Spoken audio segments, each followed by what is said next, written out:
একটি মানুষ, যে মানুষটি এই দেশের মাটি, এই দেশের মানুষকে নিজের জীবনের থেকেও বেশি ভালোবেসেছেন, তার সাথে কি হয়েছে আপনারা প্রত্যেকটি মানুষ সে সম্পর্কে অবগত আছেন।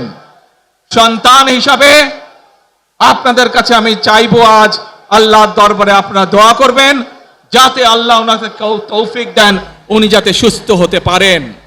প্রিয় ভাই বোনেরা, সন্তান হিসাবে আমার মন আমার মায়ের বিছানার পাশে পড়ে আছে সেই হাসপাতালের ঘরে, কিন্তু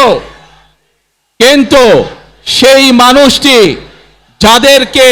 যাদের জন্য জীবনকে উৎসর্গ করেছে, অর্থাৎ আপনারা এই মানুষগুলোকে যাদের জন্য দেশনেত্রী খালেদা জিয়া জীবন উৎসর্গ করেছেন নিজের জীবন, সেই মানুষগুলোকে আমি কোনোভাবেই ফেলে যেতে পারি না। আমরাই নাম্বার ওয়ান, আমরাই নাম্বার ওয়ান। নাম্বার ওয়ান হচ্ছে মেরিল পেট্রোলিয়াম জেলি। এবং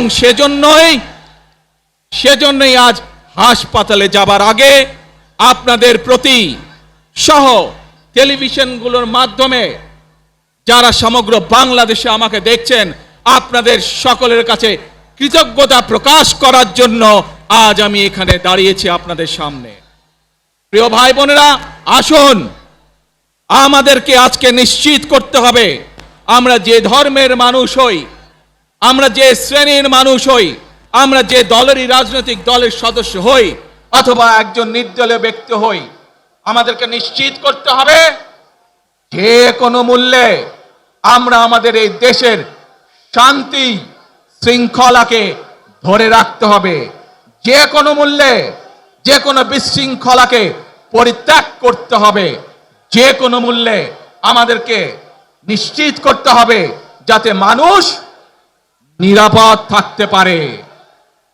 শিশু হোক, নারী হোক, পুরুষ হোক, যে কোনো বয়স, যে কোনো শ্রেণী, যে কোনো পেশা, যে কোনো শিশু হোক, নারী হোক, পুরুষ হোক, যে কোনো বয়স, যে কোনো শ্রেণী, যে কোনো পেশা, যে কোনো ধর্মের মানুষ যেন নিরাপদ থাকে, এই হোক আমাদের চাওয়া আজকে।